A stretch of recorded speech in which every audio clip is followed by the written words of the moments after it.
Mesdames, Messieurs, bonjour, très heureux de vous retrouver pour cette nouvelle émission Power Boost. Alors souvent vous nous avez demandé de parler des matériels forestiers, mais ça y est, on vous a écouté.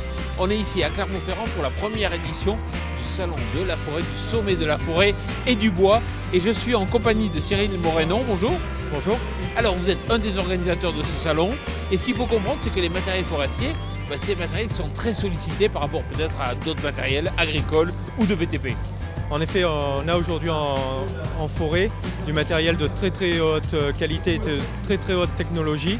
On a des engins qui doivent répondre à des contraintes bien supérieures à des engins de TP et avoir la technologie que l'on peut trouver aujourd'hui dans les engins de travaux agricoles.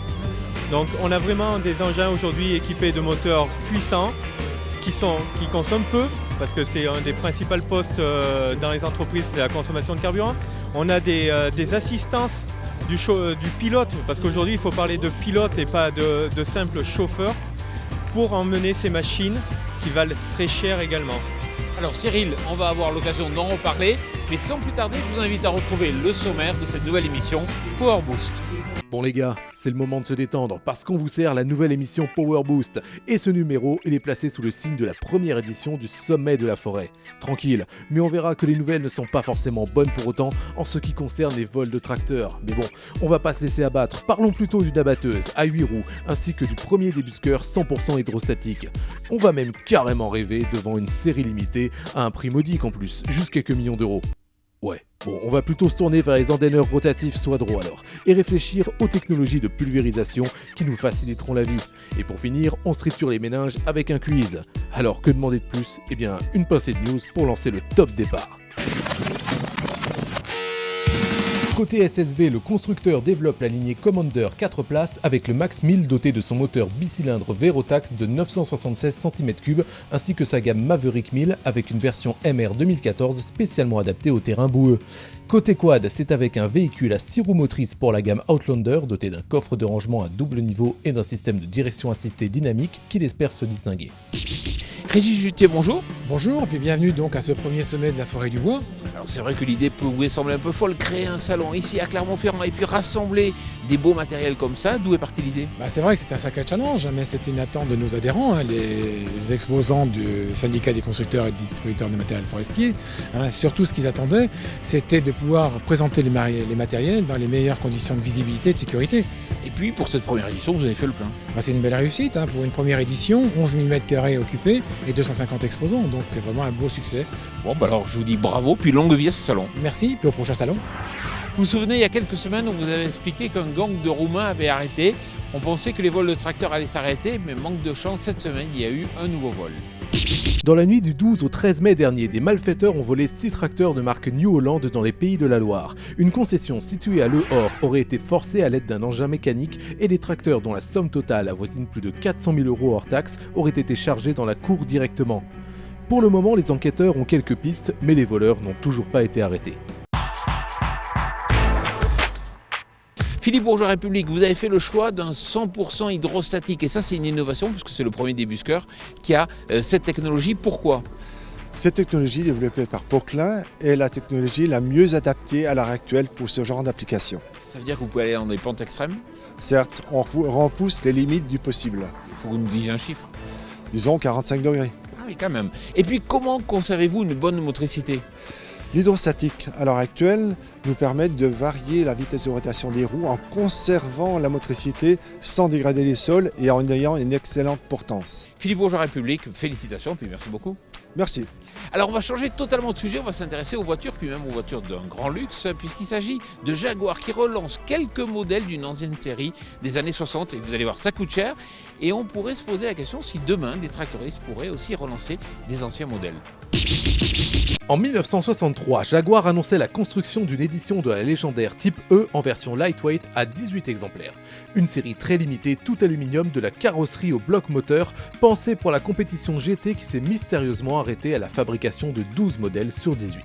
Il décide aujourd'hui de relancer la construction des 6 modèles restants conformes aux spécifications de l'époque en conservant un assemblage à la main par les meilleurs artisans Jaguar. Ces bijoux de mécanique seront uniquement vendus aux collectionneurs reconnus pour plusieurs millions d'euros. Et si un jour les grands de l'agroéquipement se mettaient aussi à recréer d'anciens modèles? En effet, ça se pratique déjà à l'international et notamment en Inde où des modèles des années 70-80 de Fiat ou Massey Ferguson sont commercialisés directement. Si en Europe des collectionneurs seraient prêts à racheter des modèles mythiques comme le Mercedes MB-Trac ou le Casillage série XL, les normes d'aujourd'hui constituent un obstacle non négligeable.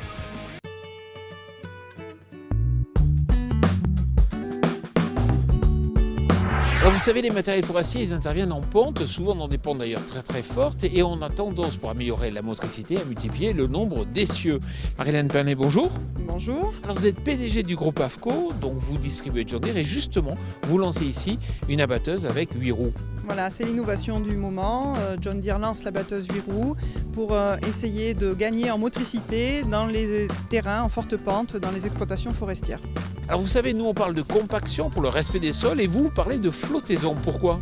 Oui, parce qu'on estime c'est la flottaison parce qu'on va intervenir dans des terrains qui sont humides et donc du coup, un peu comme une bouée, on va mieux flotter. Donc en fait, plus il y aura de roues, plus le poids de la machine sera mieux réparti et on aura effectivement moins d'impact au sol, d'où la liaison avec votre compaction. Mais nous, on parle plutôt de flottaison. Toute dernière question, quel est le prix de ce matériel ? Alors le prix d'un matériel 8 roues aujourd'hui, suivant les options, avoisinerait autour de 500 000 € hors taxe. Alors à présent, on va se retrouver devant un autre matériel. Vous allez voir, c'est un porteur, c'est totalement différent. On y va. Alors Marie-Hélène, on est devant un porteur et effectivement ce que je vois c'est que là c'est un porteur qui a une cabine donc qui est mobile. Ça c'était une véritable innovation que vous avez lancée John Deere vous il y a 3-4 ans et je viens d'apprendre que vous relancez des cabines fixes, ce qui est beaucoup plus traditionnel. Pourquoi ? Disons que John Deere a été très précurseur sur ces cabines tournantes. Ça a été la révolution il y a 4-5 ans. Et c'est vrai qu'aujourd'hui, on s'aperçoit qu'avec le marché un petit peu tendu, un petit peu difficile économiquement parlant, on a perdu un petit peu de part de marché parce qu'il y a des clients qui sont encore pas tout à fait prêts à cette nouvelle technologie. Donc du coup, le constructeur a décidé de réintroduire une cabine fixe tout en conservant bien sûr la technologie avec la cabine tournante. Pour avoir un ordre d'idée, l'écart de prix c'est quoi, 10 000 € sur une machine qui en fait 300 000 ? Voilà, c'est à peu près ça. On est entre 10-15 000 € de moins-value sur ces cabines fixes. Donc ça permet vraiment le choix. Le client peut choisir en fonction de ses moyens, en fonction de ses désirs. S'il veut se faire plaisir, il va prendre une cabine tournante. Merci beaucoup. Merci à vous. Est-ce que le développement de la pulvérisation modulée pourrait booster la technologie d'injection directe en pulvérisation ? Réponse en images. Ce concept de pulvérisation n'est pas récent puisqu'il a au moins une quinzaine d'années. Il consiste à ne plus préparer un volume de bouillie en amont dans une cuve, mais à assurer le mélange plus près de la rampe et donc de l'utilisation finale. À ce jour, 2 systèmes sont disponibles, le SPID du constructeur français Spray Concept et le Sidekick Pro, à savoir que l'injection se fait soit avant la pompe dans le cas du SPID ou après dans le cas du système de Raven. Benjamin Perriot nous présentait au Cultural 2013 les recherches menées par Arvalis sur ces technologies. Dans le cadre de la modulation intraparcellaire des produits phyto, nous avions essayé de tester ce système pour justement appliquer la bonne dose au bon endroit à l'échelle de la parcelle. Et ça marche ? Alors c'est quelque chose qui fonctionne, la seule chose qu'il faut bien intégrer c'est un délai d'amorçage, puisque vous avez une pompe à faire fonctionner, donc il faut un délai d'amorçage qui est assez conséquent, de l'ordre d'1 minute à peu près. Ce qui fait que quand vous mettez en place une carte de préconisation assistée par GPS, il faut intégrer ce délai d'amorçage dans la carte de préconisation. Les conclusions viennent d'ailleurs d'être publiées et il en ressort que ces 2 systèmes sont satisfaisants pour apporter des doses modulées, mais le seul frein est que la durée d'amorçage est de 60 à 80 secondes.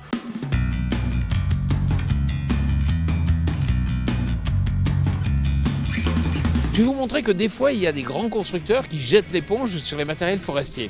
Philippe Vion, bonjour. Bonjour. Alors, vous êtes responsable marketing d'une société qui s'appelle Ecologue. Alors, effectivement, on voit vos matériels. Vous les présentez là, ici en France pour la première fois. Ce qui est intéressant de comprendre, c'est que quand je vois ces matériels, ils sont aux couleurs Caterpillar. Et effectivement, ce grand constructeur a essayé de s'immiscer, de développer des matériels dans ce secteur forestier qui est bien spécifique. Et effectivement, ils ont jeté l'éponge. Oui, ils ont quitté le milieu forestier en 2004, après le rachat de Logmax de toute la division forestière Caterpillar. Et donc on a voulu, à partir de ce rachat, recréer une machine avec des atouts qui étaient vraiment présents sur les abatteuses, mais avec la particularité écologue, ce qui explique par rapport à l'historique qu'on a encore la couleur Caterpillar sur certaines de nos machines, mais c'est des machines complètement différentes de cette époque. Qu'est-ce que vous avez gardé? Qu'est-ce que vous avez changé? Alors on a gardé les bras pendulaires, c'est vraiment la particularité de nos abatteuses, donc qui permet de pouvoir se mettre à niveau et de pouvoir attaquer tout type de terrain. Par contre, ce qu'on a changé, la motorisation, on est sur du Mercedes, on a un système double pompe, on a des grues beaucoup plus puissantes et particulièrement on travaille avec Logmax en termes de tête d'abattage. Alors, ce qu'il faut comprendre aussi, c'est qu'en matière de matériel forestier, un des postes les plus importants, c'est le gazole. C'est exact, c'est vrai qu'aujourd'hui on travaille énormément, les motoristes aussi, c'est-à-dire la motorisation Mercedes offre des très belles performances.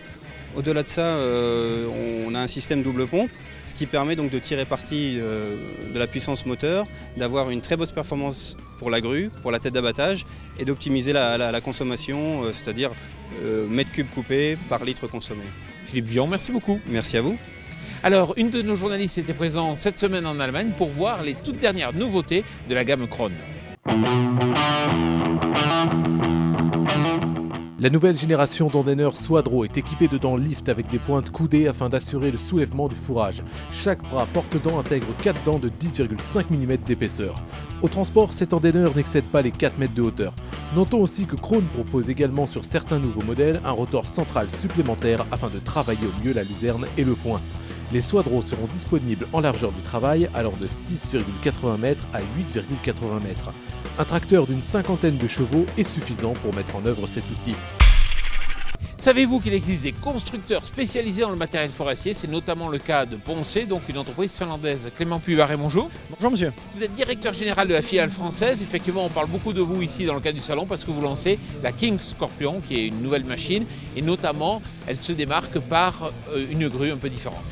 Exactement, c'est ça. On présente aujourd'hui en avant-première en France la Scorpion King, la nouvelle abatteuse de la gamme Ponce. Alors pourquoi avoir dégagé comme ça la visibilité avec ce concept? Aujourd'hui, le constructeur Ponce se penche sur le confort de l'opérateur. Plus l'opérateur travaille dans des conditions optimum, mieux la production est gardée au fil des heures de son poste de travail. Alors ce qu'on remarque aussi, c'est que c'est un châssis en 3 parties. Exactement, c'est l'un des 5 brevets aussi de cette machine.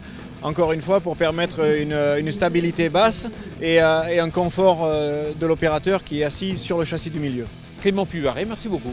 Merci à vous. Voilà, je vous invite à présent à retrouver notre quiz de la semaine. Qui vend le plus de tracteurs standards en France? Incontestablement John Deere qui dépasse les 23% de part de marché en 2012, suivi de New Holland avec 17% et Claas avec 11%. Massey Ferguson arrive en 4e position avec 10% de part de marché, talonné par Casiach avec 9,8% et Fendt avec 8%.